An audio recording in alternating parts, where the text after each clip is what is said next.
1 João, capítulo 5, versículo 16 e 17.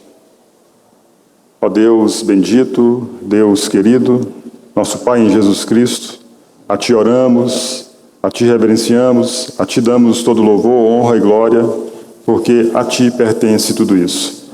Podemos expressar que ao nosso Deus que se assenta no trono e ao Cordeiro pertence a salvação.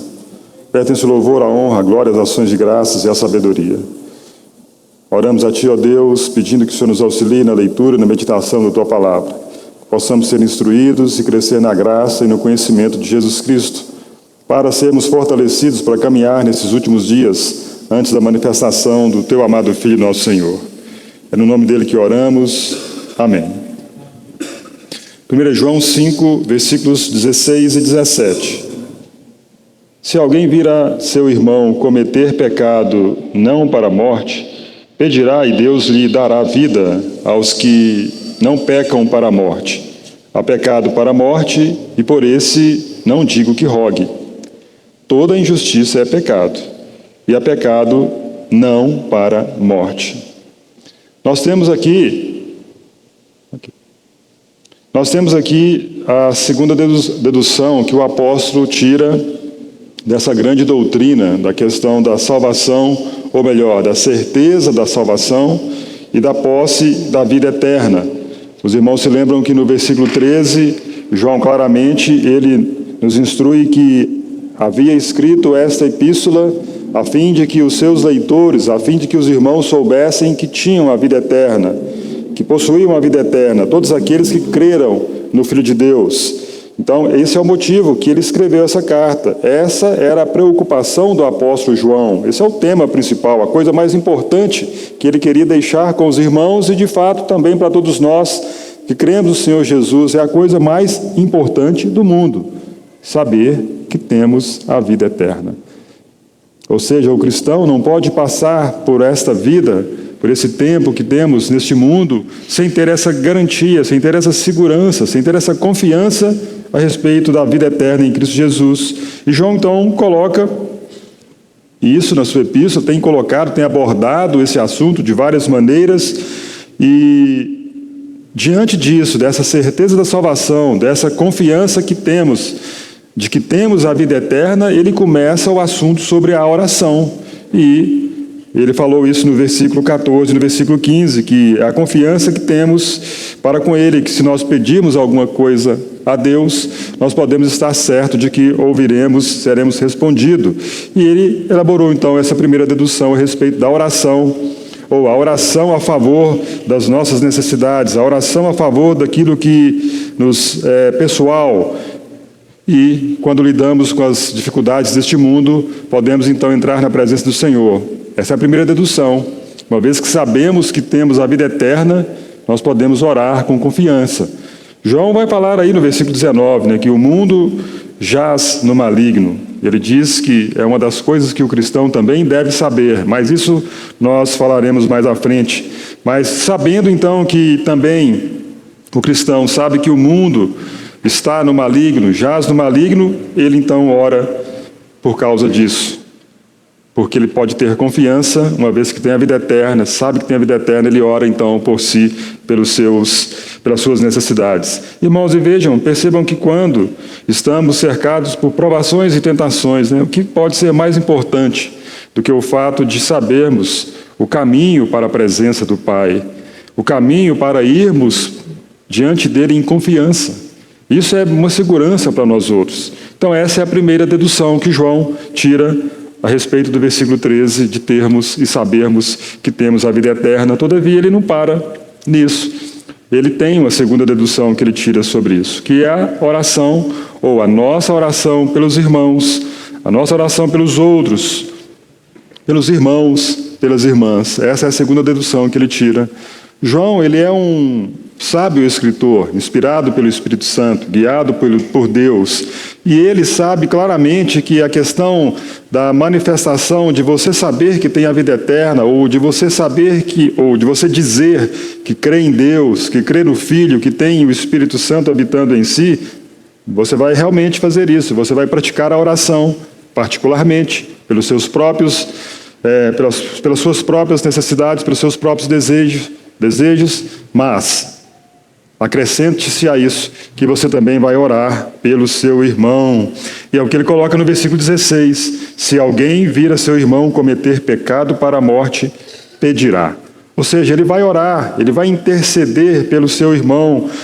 Ou seja, não somente nas orações particulares, nas nossas necessidades, mas também vamos lembrar do nosso irmão, vamos lembrar da nossa irmã. Isso é uma característica de todos aqueles que sabem que têm a vida eterna. Eles não vivem sozinhos no mundo, eles agora pertencem a uma comunidade, eles pertencem à igreja, são membros uns dos outros, pertencem a Cristo, ao cabeça que tem mais filhos, que tem outros filhos. Quando nós abrimos o livro de Atos e lemos a história da igreja, o caminhar da igreja era dessa forma. Sim, oravam para que tivessem intrepidez para pregar a palavra, mas também oravam pelos outros. As Escrituras é muito rica e farta de exemplos de oração pelos irmãos. Aqui João fala sobre uma questão de você ver o seu irmão pecando para a morte, o seu irmão se desviando do caminho, você deve então orar por ele. João, então, sábio mestre, coloca dessa forma. Irmãos, os testes na vida cristã, um dos testes da vida cristã, consiste não apenas em você viver de maneira correta, num relacionamento com Deus. Sim, isso é necessário. Mas também devo me relacionar corretamente com os meus irmãos. Orar pelos meus irmãos. Aí João coloca então novamente o amor fraternal, mais uma vez. Depois o meu amor a Deus, depois o meu relacionamento com Deus, ou como ele coloca no princípio, da comunhão com o Pai e com o Filho, isso se dá por meio do Espírito Santo. Nós não podemos esquecer do nosso relacionamento com os nossos irmãos, e esse relacionamento se dá quando nós oramos pelos nossos irmãos. Sim, se dá pela comunhão, pela visita, por estar juntos. Não existe a igreja, não existe o testemunho cristão sem os irmãos estarem próximos, mas também se mostra na questão de orarmos uns pelos outros. Ou seja, isso é uma doutrina bíblica central. O Senhor Jesus, quando no seu ministério, quando ele estava no mundo, os irmãos se lembram. Ele resumiu, os mandamentos da lei e os profetas em 2 mandamentos. Lá em Lucas, resumidamente, diz que o Senhor respondeu: amarás o Senhor teu Deus de todo o coração, de todo o teu coração, de toda a tua alma, de todas as tuas forças, de todo o teu entendimento, e amarás o teu próximo como a ti mesmo. Então essa é uma doutrina bíblica central. Amar a Deus, amar o próximo. Desses mandamentos depende a lei e os profetas, resumidamente. Então ali está um relacionamento com Deus e o relacionamento com o próximo, mas aqui João vai além. Ele inclui nisso os irmãos. Eu não sei se você tem a prática de orar pelos irmãos. Eu não sei se você tem a prática de pedir oração, primeiramente por si, em um grupo. De repente tem alguns que ficam doentes, ninguém fica sabendo que fica doente. Tem gente que está no hospital, está quase morrendo, ninguém fica sabendo. Eu não sei se não gostam de pedir orações, ficam com medo, mas o que acontece muitas vezes, infelizmente, ficamos sabendo de uma notícia: mas por que o irmão não pediu oração? Viajou, está longe, está na praia, está na Europa. Nós não sabemos que muitas vezes alguns não pedem orações, mas o fato que a verdade, irmãos, é que nós precisamos uns dos outros. Precisamos da cobertura uns dos outros. Precisamos estar debaixo das orações dos irmãos, sermos ajudados pelas orações dos irmãos. Isso é uma segurança para nós. Eu não sei quanto a vocês, mas de repente você ouve assim: fulano está orando por você. Não, me dá uma segurança. Fulano está orando por você, os irmãos estão lembrando de você em oração. Isso é uma tranquilidade, uma segurança para nós outros, um bálsamo para nós outros. E João então vai falar sobre isso, que embora o Senhor tenha dito amar a Deus, amar o próximo, aqui ele fala: lembre-se do seu irmão.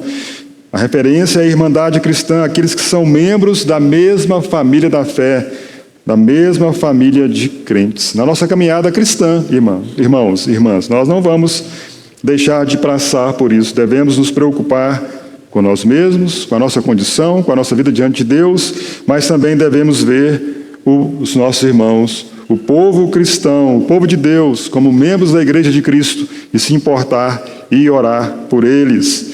O nosso desejo deve ser que todos desfrutem da comunhão com o Pai, da comunhão com o Filho, da comunhão com o Espírito, mas também da comunhão uns com os outros, dos benefícios dessa grande salvação, que todos nós estejamos marchando junto para Sião Celestial, uns com os outros, intercedendo uns pelos outros. Sim, devemos nos preocupar, mas também conosco mesmo, mas com nossos irmãos. João então coloca dessa forma. Ele coloca se somos então dessa família, se pertencemos a essa família, preocupamos uns com os outros. Certamente vamos orar uns pelos outros, para que todos permaneçam firmes na fé. É o que João está dizendo. Se alguém vir a seu irmão cometer pecado para a morte, pedirá. Então somos ensinados que se verdadeiramente oramos por um irmão em pecado, ele diz aí um pecado que não é para a morte, nós lhe daremos vida. É o ensinamento de João. Você vai ver um irmão que está a caminho do pecado ou está envolvido no pecado, um pecado que não é para a morte, e você vai orar por ele, interceder por ele, você vai trazê-lo de volta à vida, de volta à comunhão com Deus. Irmãos, isso é grandioso, isso é maravilhoso, é uma declaração maravilhosa das Escrituras que mostra a eficácia da sua oração, a eficácia da minha oração a favor dos filhos de Deus, a favor daqueles que porventura se encontram num caminho difícil, num caminho de pecado. Contudo, embora o apóstolo esteja interessado em mostrar a grandeza dessa doutrina, a beleza dessa doutrina de orarmos uns pelos outros, isso perde o foco, uma vez que muitos ficam voltados para saber o que significa pecado para a morte e pecado que não é para a morte. O principal tema do apóstolo é a oração pelos irmãos. E aí muitos então ficam detidos nessas expressões, pecado não para a morte, pecados que levam à morte, e se desviam do foco principal. Mas o segredo para entender os escritos de João, na verdade, os escritos dos apóstolos e dos escritores do Novo Testamento, é atentar cuidadosamente para o que eles dizem e para o que eles não dizem. Isso é um ponto fundamental na caminhada cristã. Então vamos perceber aqui o que ensina o apóstolo, o que Deus nos deu através dos escritos de João. E nós podemos começar com uma pergunta, elaborar uma pergunta. Quais são as condições para uma oração eficaz pelos irmãos? Se João então ensina que devemos orar por aquele irmão que não peca para a morte, quais seriam as condições eficazes para orarmos uma oração que o Senhor vai ouvir? E a primeira resposta é que devemos estar em um relacionamento correto com os irmãos. Para termos a oração respondida, uma oração eficaz, que Deus vai nos responder a respeito de um irmão que está num caminho tortuoso, num caminho de pecado, nós devemos estar em um relacionamento correto com os nossos irmãos. Sabemos disso, quando estamos em dificuldade com a pessoa, quando estamos em atrito com a pessoa, em guerra com alguém, nós não intercedemos corretamente por ela, com afinco, com fervor, com uma grande intenção. Então devemos estar nesse relacionamento correto. Primeiramente, devemos saber se são irmãos. Devemos, antes de tudo, obviamente, ter consciência de que a pessoa por quem vamos orar, ou ouvimos a notícia de que está num caminho que não é para a morte, se é irmão. E para saber disso, nós temos que ter o quê? Comunhão uns com os outros. Nós temos que saber, aquele é um irmão dado à palavra, um irmão dado à oração, um irmão dado à visita, um irmão dado tem um coração para o Senhor. Então nós devemos conhecer os irmãos. Mas infelizmente não é assim. Muitas vezes, quando buscamos os nossos próprios interesses, quando ficamos detidos nas nossas casas e, por exemplo, vemos os irmãos só aos finais de semana. Sim, é certo que muitos fazem isso por causa do trabalho, mas deveríamos, ao menos, irmãos, participar das reuniões, dos lares, da nossa comunidade ali, dos nossos bairros, para conhecer mais o irmão, Nós temos aí reunião todas as semanas nos bairros, vários deles, e aí muitas vezes nem nessas reuniões, muitos irmãos não participam por um motivo ou outro, mas vamos conhecer os irmãos ali numa reunião informal, entendam bem, numa reunião de célula, vamos dizer assim, numa reunião de família, uma reunião de bairro, para conhecermos os irmãos e quantas necessidades são colocadas ali. Nós, pelo menos no bairro que nós participamos, nós começamos com a reunião, com a oração. Vamos orar pela irmã que está grávida, o irmão que fez cirurgia, o irmão, ou também descobrimos que tem um irmão que de repente está num caminho tortuoso, vamos interceder por ele. Então devemos estar no relacionamento correto com os irmãos. João está quase no fim da sua vida, mas ele se preocupa com o bem-estar dos irmãos, ele se preocupa com a felicidade deles. É como se João dissesse assim: de certo modo, vocês devem se interessar uns pelos outros. Lembrem-se, vocês são irmãos, vocês são todos filhos de Deus, pertencem à mesma família. Então, se virem alguém que faz parte da igreja, que tem comunhão uns com os outros, cair em pecado, orem por eles, intercedam por ele. Ele é um irmão, não é um estranho. João está dizendo isso. Se vocês querem, ou se vocês creem que ele tem a vida eterna, que vocês têm a vida eterna, intercedam por esse irmão, tenham a mesma preocupação como se fosse vocês caindo em pecado e alguém orando por vocês. Tenham esse pensamento, é o que João está colocando. Essa é uma dedução que encontramos aqui, uma dedução teológica perfeita. Por quê, irmãos? De acordo com o Novo Testamento, todos os filhos de Deus são irmãos. Quando Paulo escreve aos Efésios, ele diz que havia uma parede de separação entre os judeus e os gentios, mas agora tudo foi derrubado. Agora Deus dos dois fez um.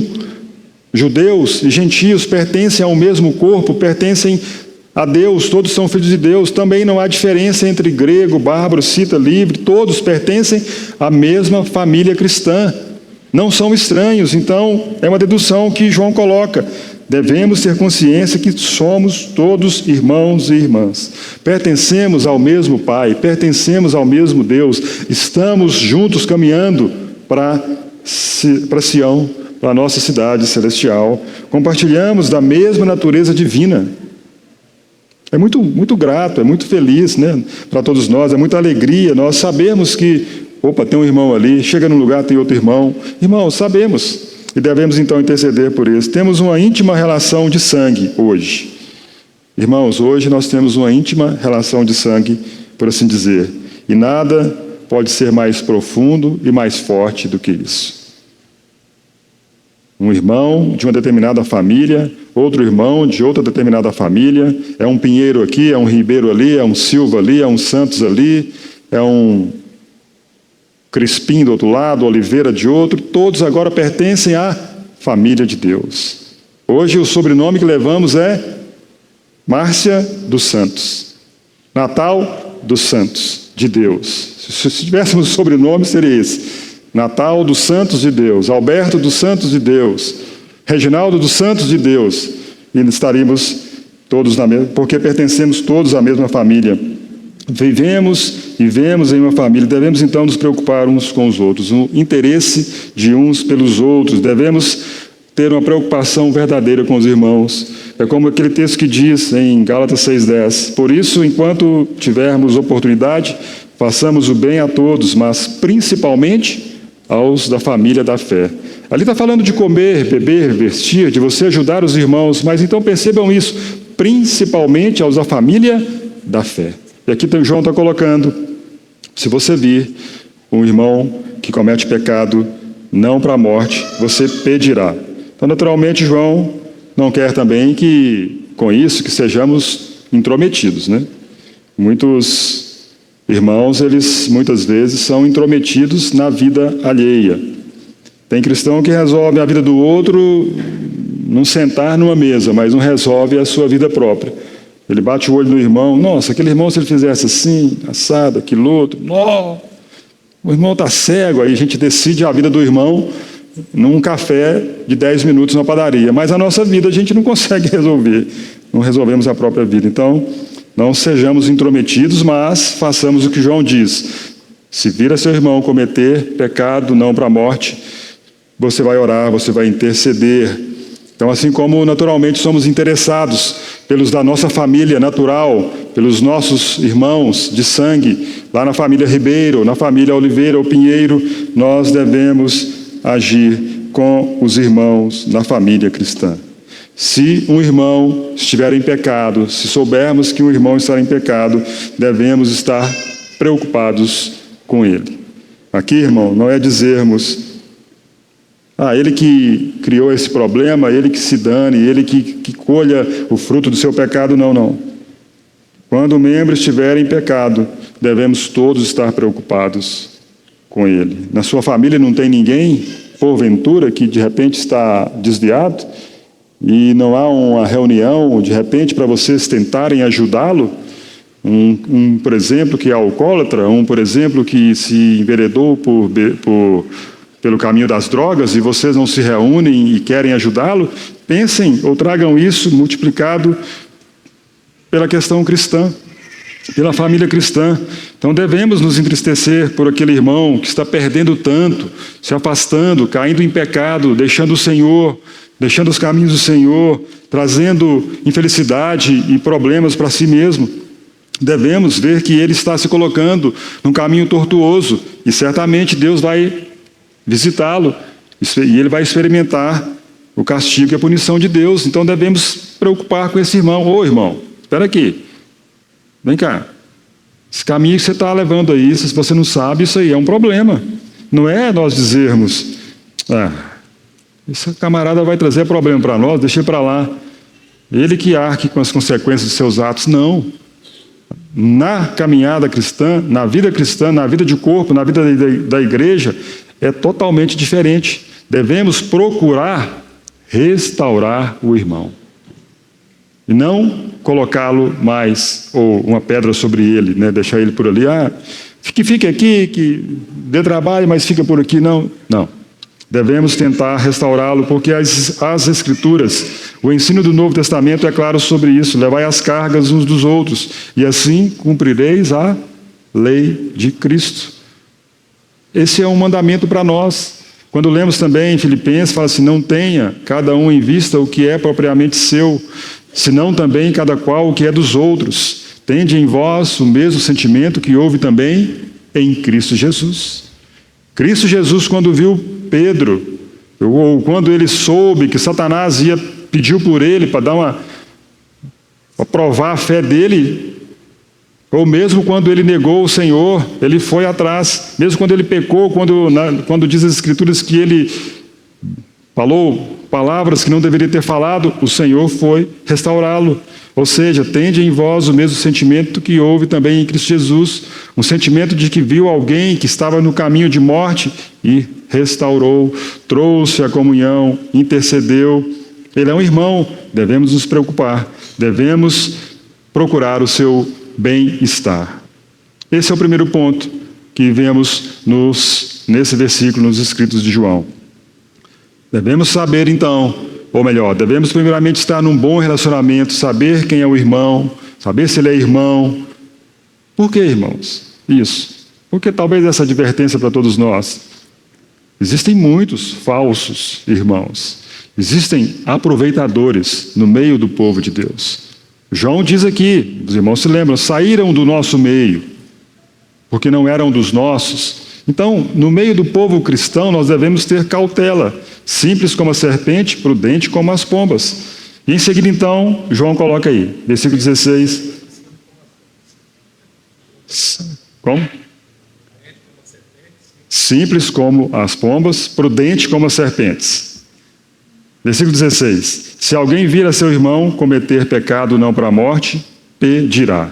Devemos então pedir por nosso irmão. Pedir. Essa palavra, ela tem um sentido muito forte colocada por João.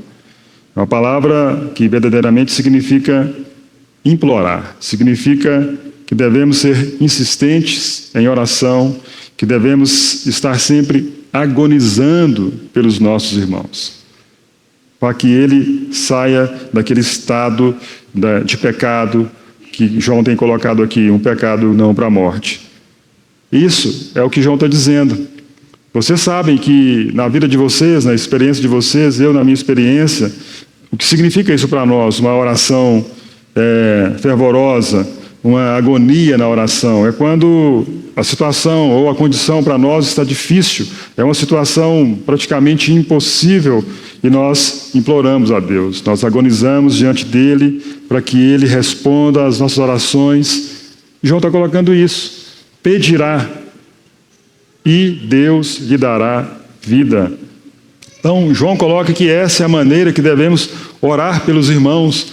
Não é simples uma oração de entrar no carro, indo para o trabalho, não. Há algo que devemos pedir ao Senhor com zelo, como se fosse para nós uma situação totalmente difícil que estivéssemos enfrentando e nós oraríamos da mesma forma. João coloca dessa forma. E aí, irmãos, nós temos uma imagem maravilhosa da igreja. Irmãos se preocupando com irmãos.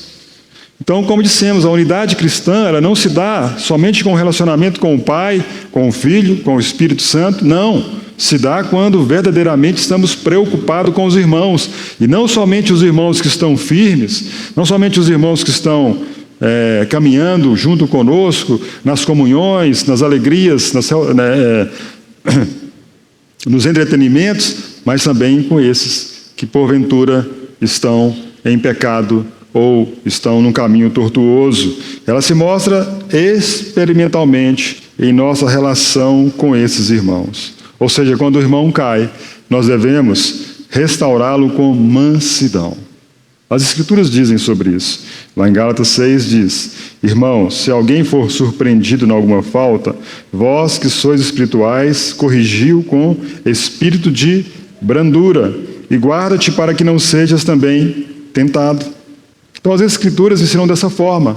Esse irmão, nós vamos interceder por ele, nós vamos orar por ele, vamos até ele, tentarmos ganhá-lo para Cristo, nesse espírito de brandura, com mansidão. O Novo Testamento, ele ensina sobre isso. Vamos tentar restaurar os filhos de Deus. Existe essa unidade, e nessa unidade, alguns podem estar caindo, ou podem ter caído, ou podem estar num caminho tortuoso. Nós então vamos pedir por eles. Deve existir então essa comunhão entre os filhos de Deus. E essa comunhão se mostra nesse cuidado que temos uns com os outros. Irmãos, como o nosso coração muitas vezes é duro. Quanto muitas vezes nós queremos fugir de problemas e mais problemas. A gente descobre uma situação e nosso coração é duro. Bem feito. Bem feito. Que Deus nos perdoe dessas palavras, desses pensamentos. João também vai falar sobre aqui sobre, no versículo 17, que toda injustiça é pecado. Percebam que João quer mostrar que existe a natureza do pecado, o que envolve o pecado, as consequências do pecado. Toda injustiça é pecado. Então nós devemos entender que João está aprofundando o seu ensino. Ele está querendo mostrar que qualquer coisa que não seja justa é pecado. Qualquer coisa que não seja a vontade de Deus para a sua vida é pecado. Qualquer coisa que você se envolver, que não está nos planos de Deus, que não estão de acordo com as Escrituras, é pecado. Tudo o que se afasta do propósito, da vontade de Deus, de acordo com o Novo Testamento, para uma vida cristã em comunhão, para uma vida cristã que não desagrade a Deus e que não entristeça o Espírito Santo, é pecado. Toda injustiça é pecado. João aqui, inicialmente, ele está tratando, nessa frase, toda injustiça é pecado, ele está tratando de um ensino que havia naqueles dias do perfeccionismo.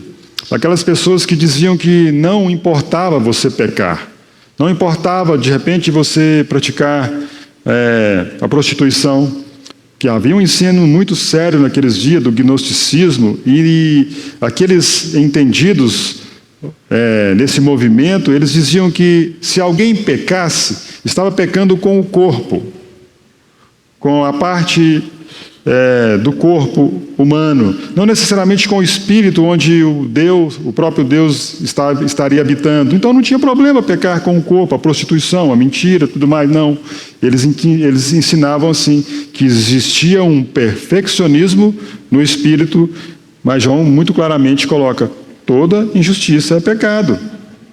Vocês não podem, irmãos, João está dizendo, dar ensino a essas pessoas que ensinam heresias, dar ouvidos a essas pessoas que ensinam heresias, ensinam aquilo que eles criaram da própria mente.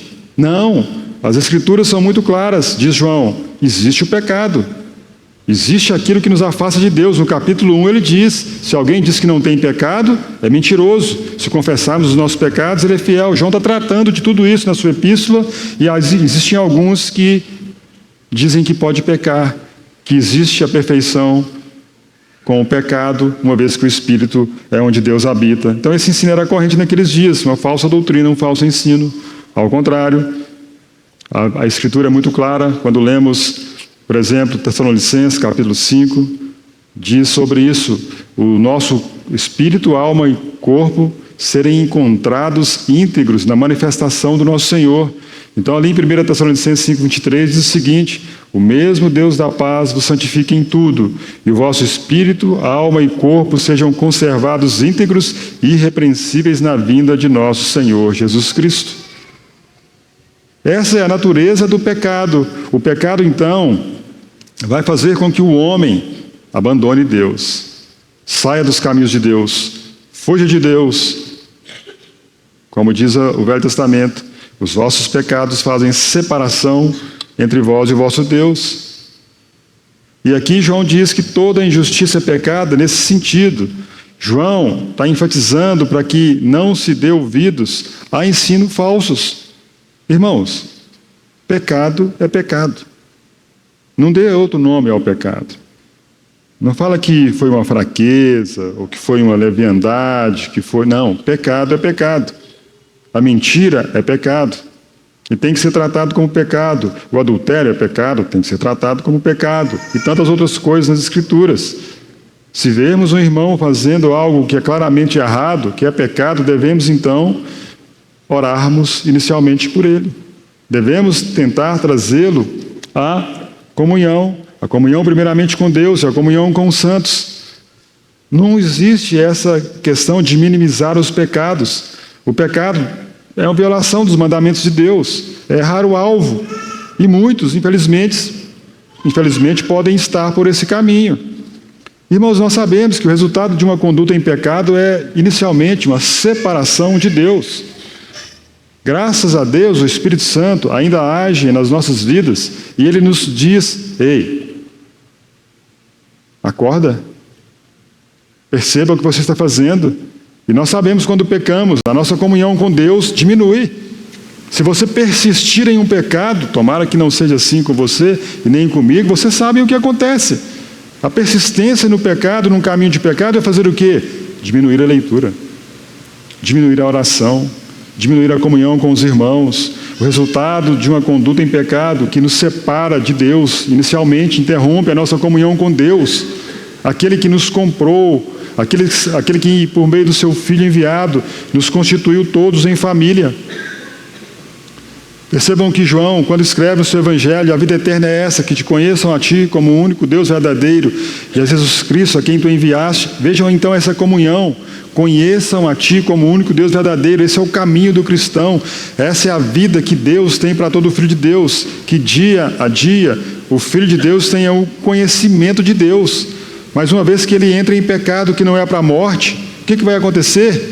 É como se ele tivesse uma neblina, como se estivesse colocando sobre ele uma nuvem desse conhecer a Deus, desse conhecer ao Filho de Deus, de desfrutar essa comunhão com o Pai e com o Filho. Toda injustiça é pecado.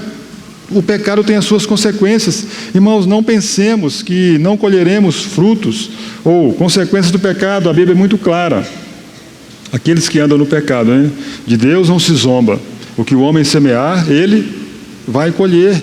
Então nos arrependamos, se porventura estejamos vivendo em pecado, nos arrependamos ainda hoje e olhemos então para esse irmão. Diz aí, se você ver esse irmão, tente trazê-lo à comunhão Não pense, não dê outro nome ao pecado. Não abaixe o peso do pecado em relação a Deus. É pecado, mentira é pecado, dar cana é pecado.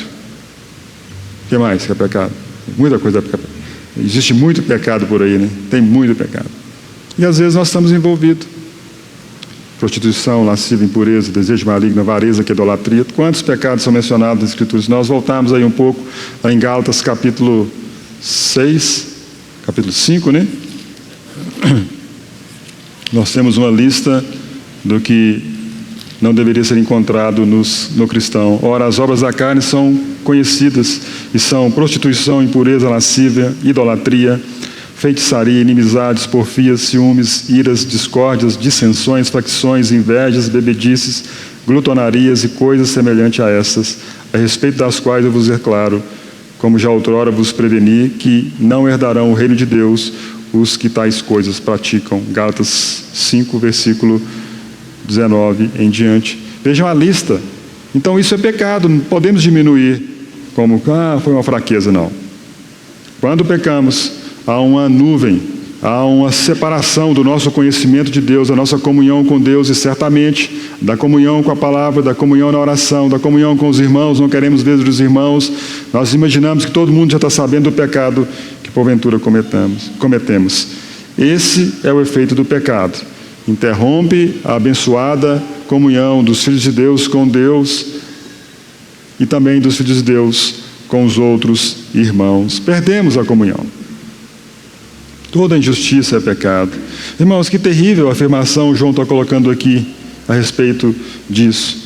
Uma exortação para vigiarmos, para ficarmos atentos, para orarmos, e também um incentivo de sermos cautelosos ao andarmos com sinceridade neste mundo, com uma vida que agrade a Deus, abandonando os pecados, viver uma vida séria, porque o efeito do pecado sempre será separar os filhos de Deus da comunhão com Deus, ou seja, trazer os filhos de Deus a uma morte espiritual. E João então diz também aí que há pecados que levam à morte. É o que ele coloca no versículo 16, no final. Há pecado para a morte e por esse não digo que rogue. Mas o que significa isso? E aqui que surge então a discussão a respeito do assunto. E eu não creio que devemos gastar muito tempo com esse assunto, porque os pontos principais vão se reduzir a uma área muito pequena. Há alguns que interpretam essa frase como que se João estivesse falando, mesmo que Paulo estivesse falando em 1 Coríntios capítulo 11, ali na primeira epístola de Paulo aos Coríntios capítulo 11, quando ele fala sobre a ceia do Senhor, ele vai dizer que alguns irmãos estavam participando erroneamente da ceia e eles não estavam discernindo o corpo na hora de participar dos elementos, de comerem junto aquela ceia do amor, de beber do cálice e comer do pão. Então alguns entendem que João está falando a mesma linguagem. E lá, quando Paulo escreveu 1 Coríntios, ele diz que por aqueles irmãos comerem sem discernir o corpo, eles estavam comendo e bebendo juízo para si. E aí ele diz ali, por isso que há no meio de vós, essa é a razão, que há entre vós muitos fracos e doentes, e não poucos que dormem. E nós sabemos que o dormir ali é o morrer. Então alguns entendem que João está dizendo a mesma coisa que Paulo de 1 Coríntios. Alguns estavam morrendo porque não examinavam a si mesmos, comendo e bebendo sem discernir o corpo. Então para esses, João e Paulo teriam o mesmo entendimento. Mas outros também entendem que o pecado que leva à morte é aquilo que João tem tratado várias vezes na sua epístola. Eles entendem que João tem já colocado aqui muitas coisas a respeito daquilo que pode levar o homem à morte. Se vocês abrirem comigo, 1 João 4, inicialmente, versículo de 1 a 3.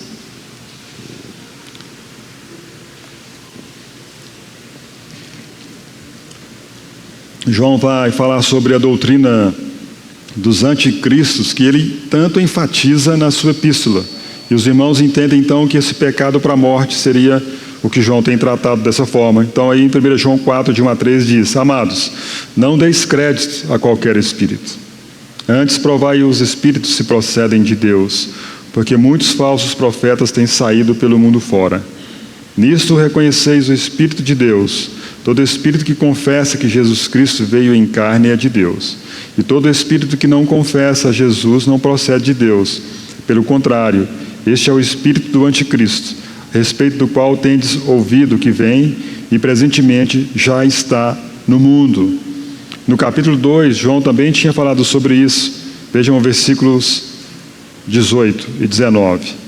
Filhinhos, já é a última hora, e como ouvistes que vem o anticristo, também agora muitos anticristos têm surgido, pelo que conhecemos que é a última hora. Eles saíram de nosso meio, entretanto não eram dos nossos, porque se tivessem sido dos nossos, teriam permanecido conosco. Todavia eles se foram para que ficasse manifesto que nenhum deles é dos nossos. Então alguns entendem que João está falando aqui do pecado para a morte nesse sentido. Havia algumas pessoas na igreja primitiva que afirmaram, naquela época, afirmavam que eram cristãos, mas saíram, deixaram a igreja, deixaram os irmãos. Eles negaram a doutrina sobre Jesus ser o Filho de Deus e Jesus ser o Cristo. Ou seja, o ensino messiânico que João coloca no seu evangelho, o ensino messiânico que João coloca aqui no capítulo 5, por exemplo, quando ele fala do testemunho do Pai, o testemunho que o Pai dá acerca do seu Filho por meio da água, por meio do sangue, por meio do Espírito Santo, o testemunho de Deus é maior do que o testemunho dos homens, tudo isso é colocado de lado. E aí, irmãos, infelizmente, para alguns, infelizmente para esses, seria um pecado para a morte, porque imagine você negar o Filho de Deus, não é o Messias, não é o enviado, não é o Cristo, não levou sobre si os meus pecados, não tem ressurreição, não ressuscitou, não subiu aos céus. João está falando então para esses que entendem dessa forma, que esse é um pecado que leva à morte, ou seja, você negar que Jesus Cristo é o Messias, o Filho de Deus. O próprio Pedro, na sua epístola, também fala sobre isso, que haveriam alguns que vão introduzir dissimuladamente heresias destruidoras, até o ponto de renegarem o soberano Senhor que os resgatou, trazendo sobre si mesmos repentina destruição. Então, para esses, eles entendem que há alguns que diziam serem cristãos, serem filhos de Deus, mas não eram da fé, não eram de fato os filhos de Deus, como aquele que também diz o escritor aos Hebreus no capítulo 6, provaram dos poderes dos céus, provaram das porções do Espírito Santo, mas caíram. É impossível renová-los para arrependimento, diz o escritor aos Hebreus. Então alguns entendem que seria esse o pecado para a morte.